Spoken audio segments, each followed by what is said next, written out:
Sibethunana, eyona nto inzima nebuhlungu entliziyweni yam yinto yokuthi even mna sele ndiwenza laa msebenzi wabantwana apha ekudibaneni nento edibene notshaya, ndivele ndifumaniseke into yoba no mani, ikhona into engenye esetyenziswayo egalelwa kule nto yezi drugs eyenza abantwana bancamathele bangasuki kuyo.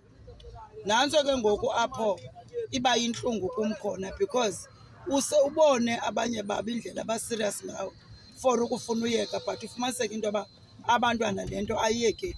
Ngokuqinisekileyo ikhona into esetyenziswa kwa ngaba bantu abazithengisayo into yokuthi abantwana bangapheli kubo.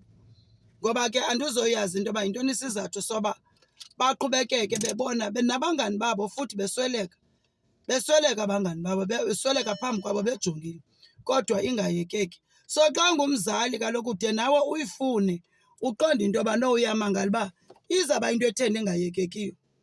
Yintoni lena ibenza abantwana bancamathele? Loo nto ke ngoku endiqondayo into yoba ngeke makhe kumiwe ngabantwana ngoku, makhe kusetyenzwe apho kusuka khona ii-drugs, khe sibone uba kuzokwenzeka ntoni na. Makhe kume abazali, bonke abazali sisapota nini, kusetyenzwe indima yee-drugs. Otherwise koshiyeka thina kubhubhe bonke abantwana. Sawulala sodwa ezindlini, umntu uyothi ndanabantwana abahlanu baphelele apha kwii-drugs. As much as banangoku abantu bengcwaba imihla nezolo ngenxa yale nto yezi drugs, and abantu abazithengisayo abanaxesha laloo nto, bathengisela nditsho kwamntana ona-8 years. Bagexa konke ngalaa nto ye-drugs. Yiprofithi kaloku kubo, kuthi njengoba ikukungcwaba. So yiyo laa nto endiphakamisa bonke abantu into yoba masime ngeenyawo. Intlungu ayivuwa ngomnye umntu, ivuwa nguwe. So thina abazali siyayiva intlungu yokuthi abantwana bethu ngeke asiboni into yoba bawubheka phi. Sawuphica into engenasiphelo.